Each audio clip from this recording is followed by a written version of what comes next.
فریاد کرے گا کہ ابا جان دنیا کے اندر اس طرح سے تھا، اتنی دولت چھوڑ کر کے گئے، اتنی میراث ہمارے لیے چھوڑ کر کے گئے، آج ہم جہنم میں جانے والے ہیں، ابا جان اپنے پاس سے کچھ نیکی تو دے دو کہ جس کی وجہ سے ہم جہنم کی آگ سے بچ جائیں۔ وہ باپ بھی یہی کہے گا کہ آج میں کچھ نہیں کر سکتا، میرے پاس کچھ نہیں ہے، کچھ نہیں کر سکتا۔ لیکن اگر وہی باپ اپنے بیٹے کے اندر دین کی سوچ، دین کی فکر، آخرت کی فکر منتقل کرتا، خود اپنے اندر یہ بات پیدا کرتا، تو ابھی آپ کو میں نے بتلایا کہ وہ بچہ اپنے باپ کو جہنم میں جانے نہیں دیتا۔ اتنا بڑا فرق۔ وہ ابھی وصاحبتہ، پھر وہ اپنی بیوی کے پاس جائے، بیوی کے پاس بھی جانے کے بعد یہی جواب ہے،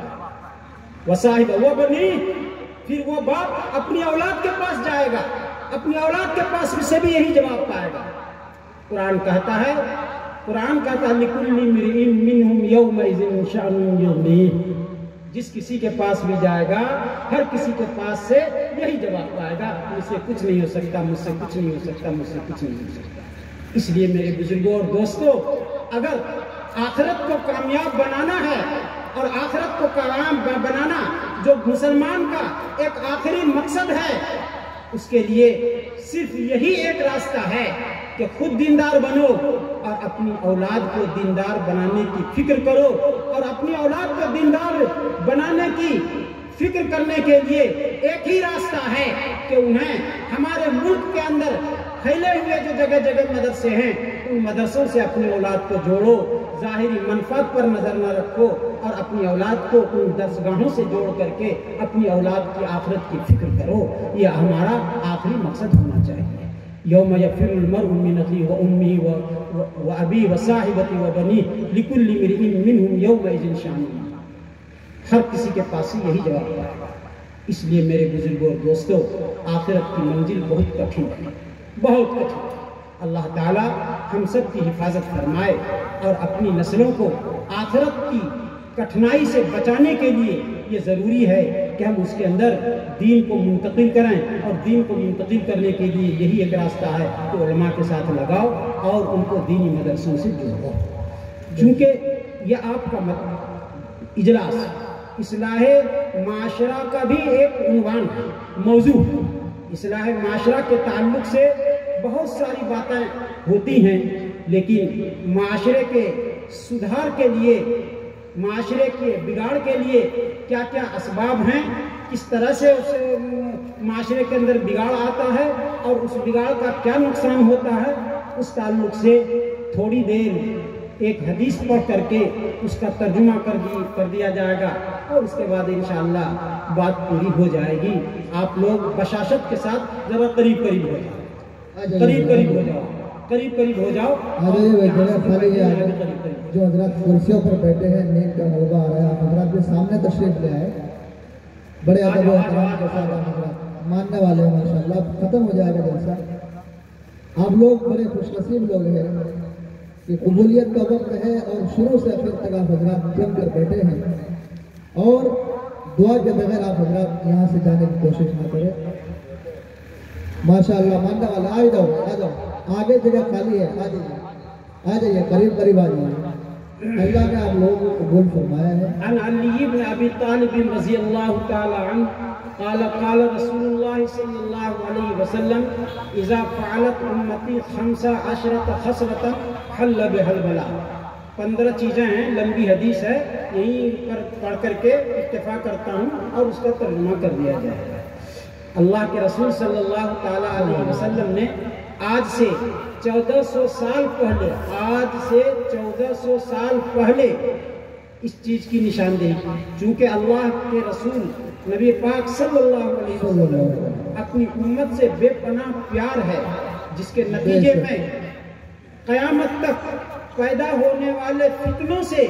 ایمان کمزور اور آخرت بگڑ سکتی تھی، تو ان تمام چیزوں کی نشاندہی اپنی زندگی میں فرما دی 1400 سال پیشتر، کہ کہیں ایسا نہ ہو کہ میری امت دنیا کے فتنوں میں مبتلا ہو کر کے، آخرت سے غافل ہو کر کے اپنی زندگی کے مقصد کو بھلا دے اور آخرت کو ناکام بنا دے۔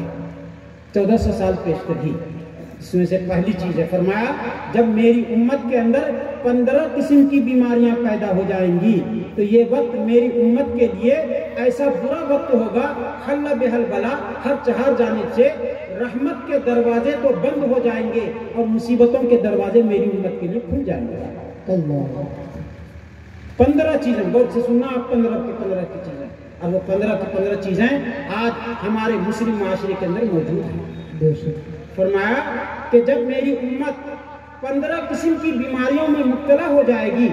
تو یہ وقت میری امت کے لیے اتنا برا وقت ہوگا، حل بحل بلا، ہر چہار جانب سے رحمت کے دروازے بند ہو جائیں گے اور مصیبت کے دروازے میری امت کے لیے کھل جائیں گے۔ وہ کیا کیا 15 چیزیں ہیں؟ سب سے پہلی چیز، اذا کان المغنم دولا، حضور نے فرمایا اذا کان المغنم دولا، کہ جب میری امت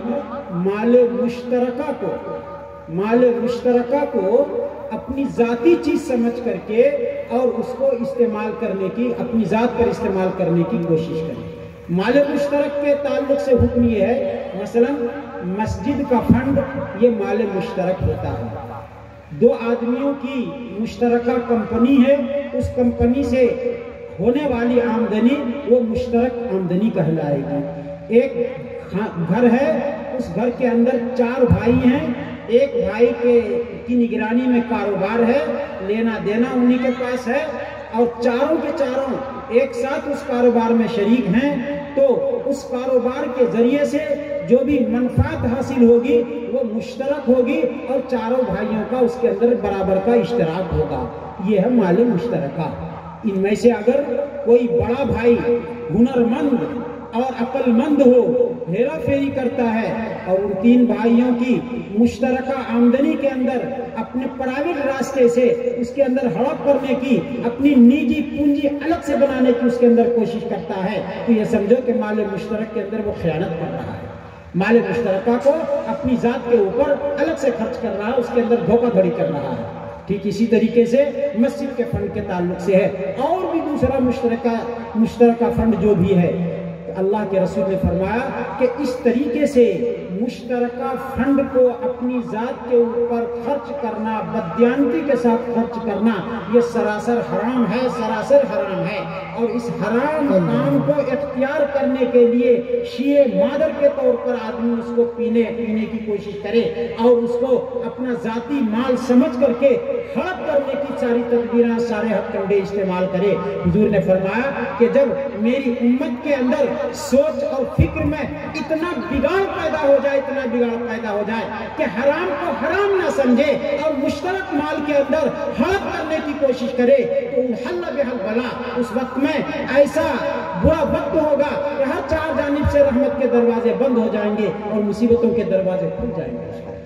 مصائب و آلام کے دروازے کھل جائیں گے۔ والامانۃ مغنم، امانت اللہ تعالیٰ نے قرآن کریم کے اندر امانت کو امانت والوں تک پہنچانے کی تاکید فرمائی، امانت میں خیانت کرنے کو حرام قرار دیا، حرام قرار دیا امانت میں خیانت قرار دینا۔ لیکن اس حرام کام کو ایک طاقتور انسان، اس کے پاس ایک کمزور انسان کی امانت ہے، اور وہ طاقتور انسان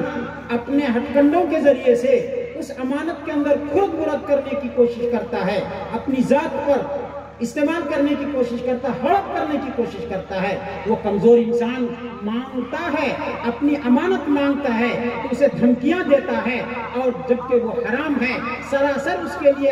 ایسی دھمکی دینا حرام ہے، لیکن وہ دھڑلے سے اپنے طاقت کے نشے میں، اپنی طاقت کے بلبوتے پر سب کچھ کر رہا ہے۔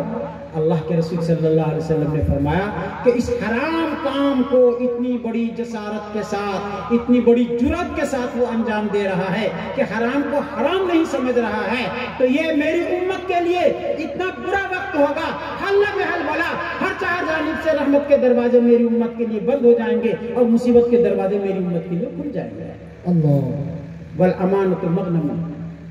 والزکاۃ مغرما، زکوٰۃ اللہ تعالیٰ کے احکام میں سے ایک حکم ہے، اور زکوٰۃ کے تعلق سے جو اس وقت میں ہم لوگوں میں غفلت ہے الامان الحفیظ، الامان الحفیظ۔ اللہ تعالیٰ ہمیں اس غفلت سے نجات دے دے اور غفلت سے حفاظت فرمائے۔ زکوٰۃ کے تعلق سے ذرا سی تفصیل طلب بات ہے یہ، اس لیے میں وضاحت کر دیتا ہوں آپ کے سامنے کہ زکوٰۃ کن لوگوں کے اوپر فرض ہے۔ عام طور پر ہمارے مسلمانوں میں 80% یہ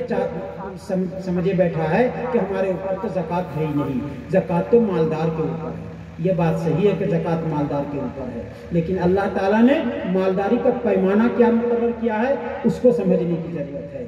اللہ تعالیٰ نے مالداری کا جو پیمانہ مقرر کیا ہے وہ صرف 52.5 تولہ چاندی،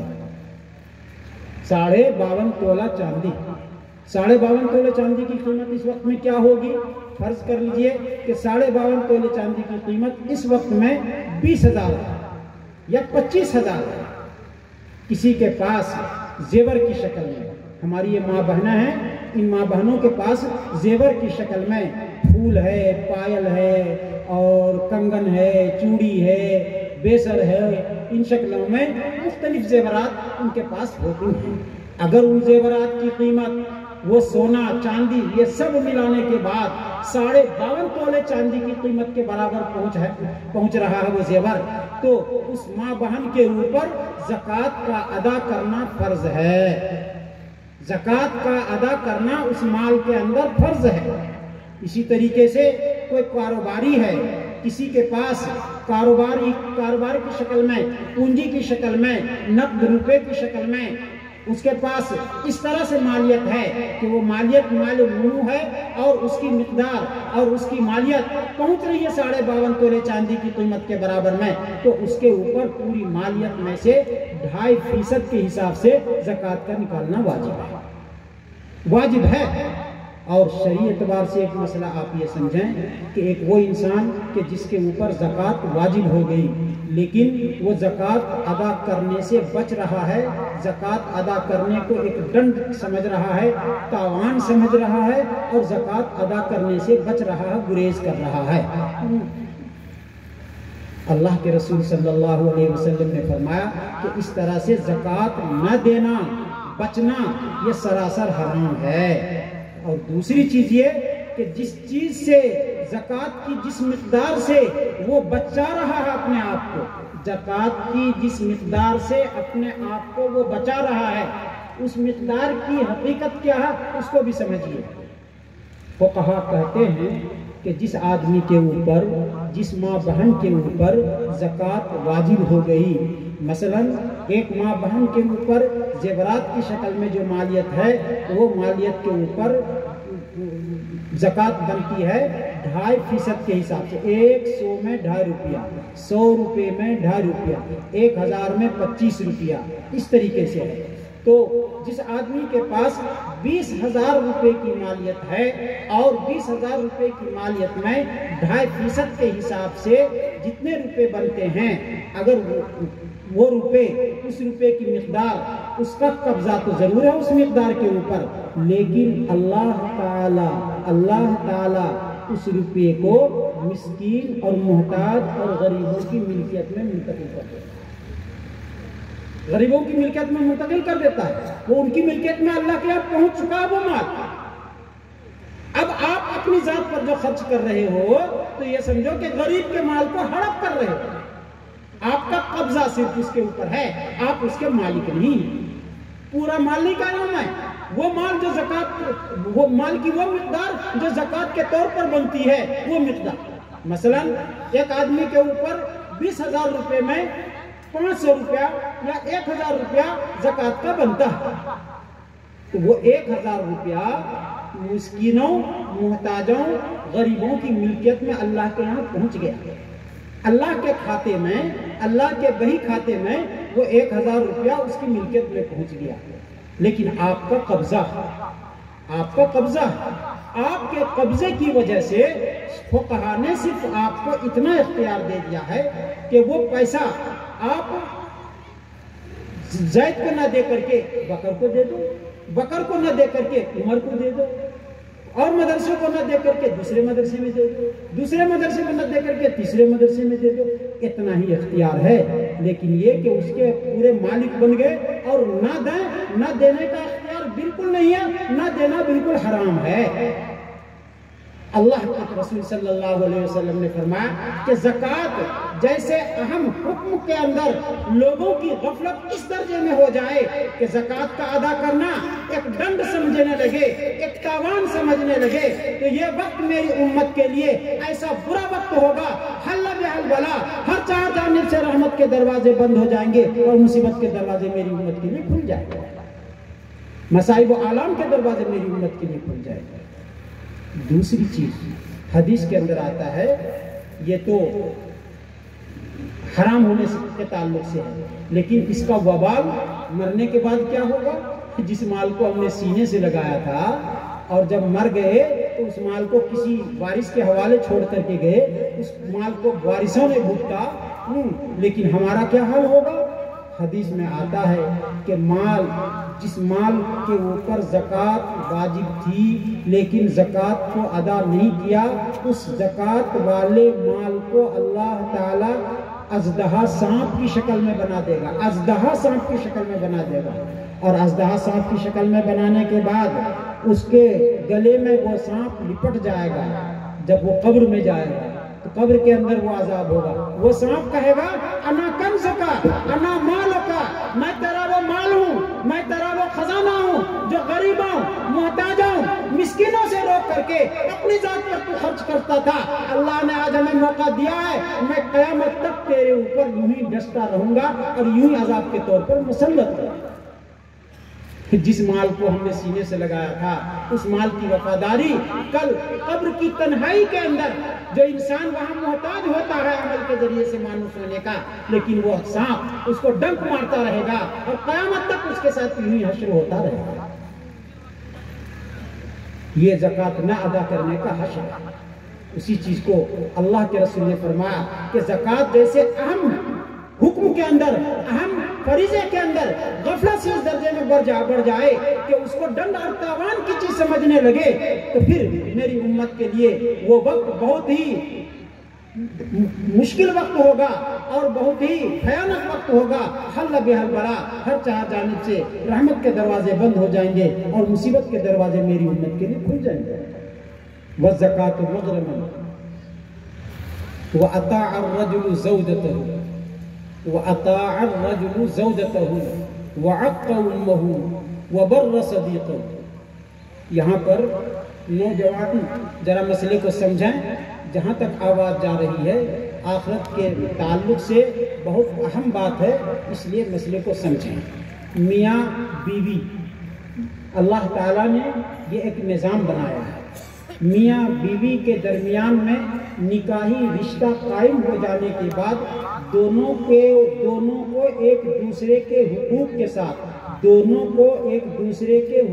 ساتھ جوڑ دیا ہے، اس طور پر کہ اللہ تعالیٰ نے بیوی کے حقوق بھی شوہر کے اوپر لاگو کر دیے ہیں اور شوہر کے حقوق بھی بیوی کے اوپر لاگو کر دیے ہیں۔ تنہا یہ نہیں کہ شوہر ہے تو وہ مالک بن گیا، حاکم وقت بن گیا، جو چاہے اس کے اوپر کرے، جو چاہے جس طرح سے چاہے اس کے اوپر کارروائی کرے، ہرگز اللہ تعالیٰ کی طرف سے اس کی اجازت نہیں ہے، ہرگز اس کی اجازت نہیں ہے۔ بیوی کے حقوق ادا کرنے کی فکر شوہر کرے اور شوہر کے حقوق کو ادا کرنے کی فکر بیوی کرے۔ اگر بیوی شوہر کے حقوق کو ادا نہیں کرتی ہے اللہ کے یہاں پکڑی جائے گی، شوہر بیوی کے حقوق کو ادا نہیں کرتا اللہ کے یہاں پکڑا جائے گا، اور اگر شوہر حاکم سمجھ کر کے بیوی پر ظلم کرتا ہے، بے قصور مارتا ہے، بے مطلب معمولی سی بات کے اوپر اس پر ظلم کرتا، ڈنڈے برساتا، جوتے برساتا، تھپڑ برساتا ہے، اللہ تعالیٰ کے یہاں پکڑ ہوگا۔ اگر دنیا میں اس نے معاف کر دیا تو ٹھیک، اگر نہیں معاف کیا تو ہماری نماز بھی اس پکڑ سے نہیں بچا سکے گی، ہمارا روزہ بھی اس پکڑ سے نہیں بچا سکے گا، ہماری عبادت اس پکڑ سے نہیں بچا سکے گی، ہر حال میں وہاں پکڑ، اتنا اہم معاملہ ہے۔ لیکن ایک نوجوان زندگی کے نشے میں یہ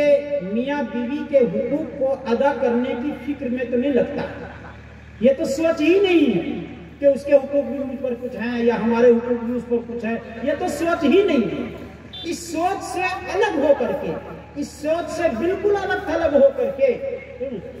شادی ہونے کے بعد نہ جانے کیا حالات ان کے سامنے آتے ہیں، کیا پٹی پڑھائی جاتی ہے، وہ ماں باپ کی نافرمانی کرنا شروع کر دیتا ہے بچہ، ماں باپ کی نافرمانی شروع کر دیتا ہے، اور قدم قدم کے اوپر ماں باپ کی نافرمانی اور جناب بیوی کی اطاعت و فرما برداری، جبکہ ماں باپ کی نافرمانی قطعاً ناجائز، حرام، قرآن کریم کے اندر سختی سے منع فرمایا، یہاں تک فرمایا وَلَا تَقُلْ لَهُمَا اُفٍّ وَلَا تَنْهَرْهُمَا، خبردار اپنے ماں باپ کو اف تک نہیں کر سکتے، مارنا، بھوک کی تکلیف دینا اور دوسری تنظیم میں مبتلا کرنا یا اور دوسری مصیبت میں مبتلا کرنا، یہ تو بہت دور کی بات ہے، لفظ اف بھی نہیں کر سکتے۔ قرآن نے تاکید کے ساتھ اولاد کو یہ حکم فرمایا، لیکن واہ اولاد زندگی کے نشے میں آ کر کے، نکاح کے نشے میں آ کر کے ماں باپ کی نافرمانی کرنا شروع کر دیتا ہے۔ اللہ کے رسول نے فرمایا کہ یہ بگاڑ جب آ جائے کہ ان کے دلوں سے ماں کے حقوق، باپ کے حقوق نکل جائیں،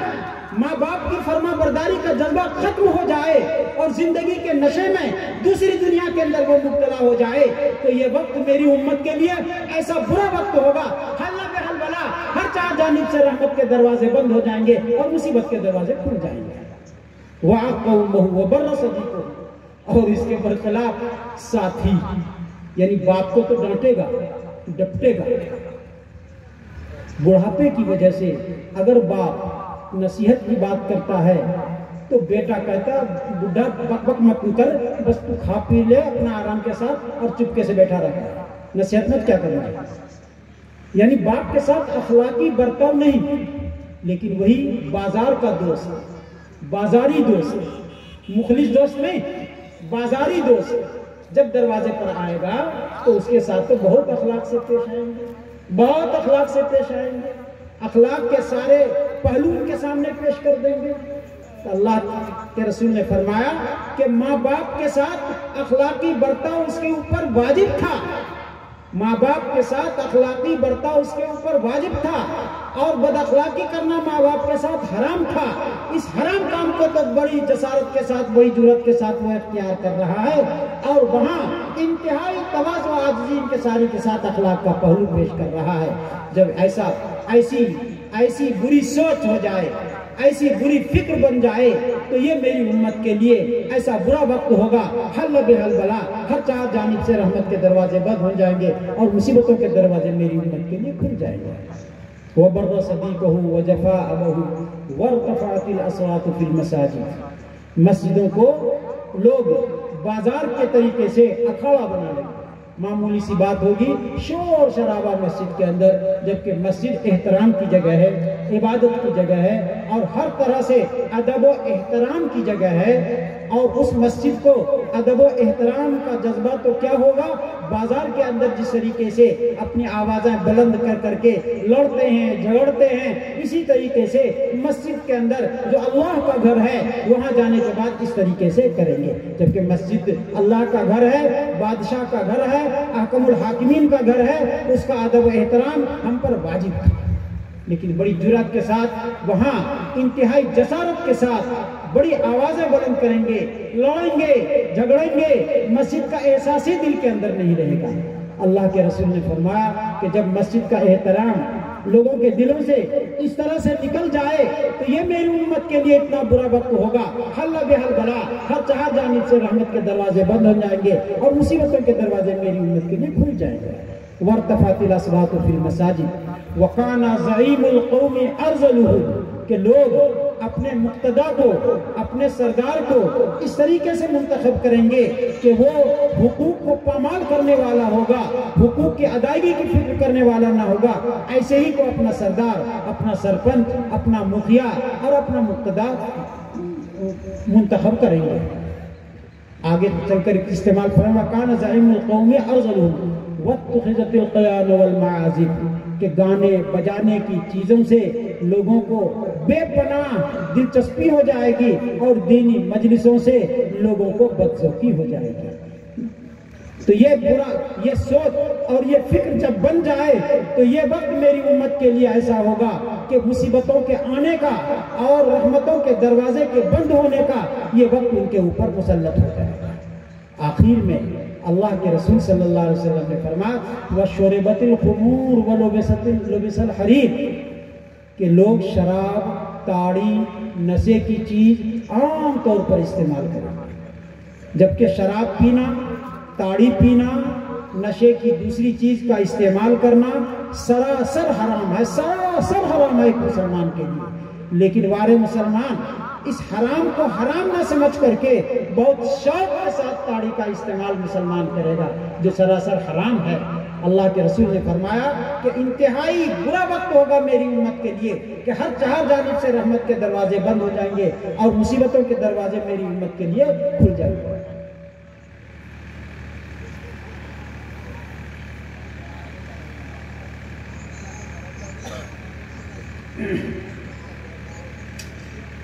وَشُرِبَتِ الْخُمُورُ وَلُبِسَ الْحَرِيرُ ہمارے نوجوان اپنے لباس کے اوپر بھی غور کریں۔ لباس یہ جو کوٹ پتلون کی شکل میں یا اور دوسری شکل میں ٹخنے کے نیچے کا جو لباس ہوتا ہے ہمارا، ٹخنے سے نیچے کا جو لباس ہوتا ہے ہمارا، وہ ہمارے لیے آخرت کے اعتبار سے وبال جان ہے۔ آخرت کے اعتبار سے وہ ہمارے لیے وبال جان ہے۔ اللہ کے رسول نے فرمایا کہ جو آدمی ٹخنے سے نیچے تہبند، پاجامہ، پتلون یا جو بھی لباس ٹخنے سے مرد کے لیے یا عورت کے لیے نہیں، جو بھی لباس ہو اور ٹخنے سے کے نیچے استعمال کرتا ہے تو قیامت کے دن ٹخنے سے نیچے والا حصہ جہنم میں جائے گا۔ اپنے نیک اعمال کی بنیاد پر اگر وہ جنت کا مستحق ہے تو ٹخنے سے نیچے والا حصہ جہنم میں ہوگا، باقی حصہ جنت میں۔ اس قدر شدید اور سخت وعید ہے۔ لیکن لباس کے پہننے میں مرد اور عورتوں کے درمیان میں امتیاز ختم ہو جائے گا تو مرد عورت کا لباس پہننے لگے، عورت مرد کا لباس پہننے لگے، کوئی امتیاز باقی نہ رہے۔ جبکہ لباس کے تعلق سے شریعت نے ایک حد مقرر کر دیا ہے کہ مرد کے لیے یہ لباس ہے، عورت کے لیے یہ لباس ہے اور اس طریقے سے لباس ہے، پوری تفصیل بتائی۔ نہ اس تفصیل کو جانکاری کا جذبہ ہمارے اندر، نہ جانکاری کی فکر، اور بے مہاری کے ساتھ شیطان کی پیروی کرنے میں مکمل طریقے سے بے مہاری کا مظاہرہ ہوتا ہے۔ اللہ کے رسول صلی اللہ علیہ وسلم نے فرمایا کہ لباس کے استعمال کرنے میں جب اس درجے میں بے مہاری کا مظاہرہ ہونے لگے تو یہ وقت میری امت کے لیے برا ہوگا۔ حل بحل بلا، ہر چار جانب سے رحمت کے دروازے بند ہو جائیں گے اور مصیبت کے دروازے میری امت کے لیے کھل جائیں گے۔ وَشُرِبَتِ الْخُمُورُ وَلُبِسَ الْحَرِيرُ آگے فرمایا فَارْتَقِبُوا عِنْدَ ذَلِكَ رِيحًا حَمْرَاءَ اگر میری امت کے لوگ ان بیماریوں سے اور ان تباہ برباد کرنے والی بیماریوں سے اپنے آپ کو نہ بچا سکیں گے اور بلکہ ان بیماریوں میں اپنے آپ کو پیش کریں گے تو پھر یاد رکھو وہ بلا اور وہ مصیبت میں مبتلا تو ہوں گے لیکن اس سے کہیں بڑے عذاب کا انتظار کرو۔ اور فَارْتَقِبُوا عِنْدَ ذَلِكَ رِيحًا حَمْرَاءَ جب اس طریقے سے پورا سماج، پورا معاشرہ ان تمام بیماریوں کے اندر ملوث ہو جاؤ تو پھر انتظار کرو ایسے عذاب کا کہ تمہارے اوپر آگ کی شکل میں اللہ تعالیٰ بارش کر دے، تمہیں زمین کے اندر دھسانے کے ذریعے سے عذاب کے اندر مسلط کر دے، دنیا میں زمین کے اندر دھسا دے۔ ایسا سخت عذاب ہوگا، ایسے سخت عذاب کا انتظار کرو۔ تو اللہ کے رسول صلی اللہ علیہ وسلم نے آج سے 1400 سال پیش کر ہی ان چیزوں کی نشاندہی کر دی۔ اگر ہم اپنے معاشرے کا جائزہ لیں، اپنے سماج کا جائزہ لیں تو یہ 15 کی 15 بیماریاں آج ہمارے اندر مکمل طریقے سے موجود ہیں۔ اس لیے بزرگوں اور دوستوں ہمیں اصلاح کی ضرورت ہے۔ آج کا یہ پروگرام آپ کا اصلاح معاشرہ کا جو دوسرا عنوان تھا، یہ اصلاح معاشرہ کا اجلاس آپ کو اس چیز کا پیغام دیتا ہے کہ خدا را اپنے آپ کو سدھارو اور اپنے آپ کو اللہ اور اس کے رسول کی اطاعت کے اندر لگا دو اگر آخرت کی کامیابی چاہتے ہو۔ اللہ تعالی ہم سب کی حفاظت فرمائے اور دعا کریں جو کہا گیا اس پر ہم سب کو عمل کرنے کی توفیق عطا فرمائے۔ وآخر دعوانا الحمدللہ رب العالمین۔ دعا کریں۔ اللهم انت السلام ومنك السلام تبارك يا ذا الجلال والاكرام. ربنا ظلمنا انفسنا وان لم تغفر لنا وترحمنا لنكونن من الخاسرين. ربنا لا تزغ قلوبنا بعد إذ هديتنا وهب لنا من لدنك رحمة إنك أنت الوهاب. آمین. اے اللہ ہم سب گنہگار گناہوں کو معاف فرما. اے اللہ ہم سب قصوروار قصور کو معاف فرما. اے اللہ ہم سب اقراری مجرم ہمارے جرم کو معاف فرما. خدا بندہ اس اجلاس کو علاقے کے لیے خیر و برکت کا ذریعہ بنا. اے اللہ پورے علاقے کے لیے اس اجلاس کو قبول فرما اور اس اجلاس کی برکت سے علاقے کے اندر دین کی فضا قائم فرما. اے اللہ دین کی ہوائیں چلا دے اور سب کو عمل صالح کی توفیق عطا فرما. اپنی نسلوں کو دیندار بنانے کی فکر عطا فرما. خدا بندہ اس مجمع کے اندر جو مصیبت میں مبتلا ہیں اے اللہ ان کی مصیبتوں کو دور فرما. جو پریشان زدہ ہیں خدا بندہ ان کی پریشانیوں کو دور فرما. اے اللہ جو بیمار ہیں انہیں شفائے کاملہ عاجلہ مستمرہ دائمہ عطا فرما. اے اللہ جو قرض کی مصیبت میں مبتلا قرض کی ادائیگی کے اسباب عطا فرما. اے اللہ جو بھی اس مجمع میں جن پریشانیوں کو لیے بیٹھے ہیں اے اللہ تو دلوں کے حالت کو جانتا ہے, خوب جانتا ہے کہ سب کے دلوں میں کیا کیا ارادے ہیں. اے اللہ ان کے تمام جائز ارادوں کو پورا فرما. اے اللہ ہماری ماں بہنوں کے اندر جو ارمان ہیں, کسی کو یہ ارمان ہے کہ ہمارا شوہر ظالم ہے, اے اللہ اس کو نیک بنا دے. اے اللہ ظلم سے انہیں نجات عطا فرما. کسی کو یہ ارمان ہے کہ اولاد نہیں ہوئی ہے, خدا بندہ جو اس طرح کے ارمان لیے بیٹھی ہیں ان کو نیک صالح اولاد سے ان کی گود کو بھر دے. اے اللہ نیک صالح اولاد انہیں عطا فرما. خدا بندہ اس بستی کے لیے, اس علاقے کے لیے اس اجلاس کو قبول فرما اور مدرسے کے لیے قبول فرما. مدرسے کو غیب سے مدد فرما, مدرسے کی غیب سے نصرت فرما. ربنا تقبل منا انك انت السميع العليم وتب علينا انك انت التواب الرحيم. صلى الله تعالى على خير خلقه محمد وآله وصحبه اجمعين برحمتك يا ارحم الراحمين.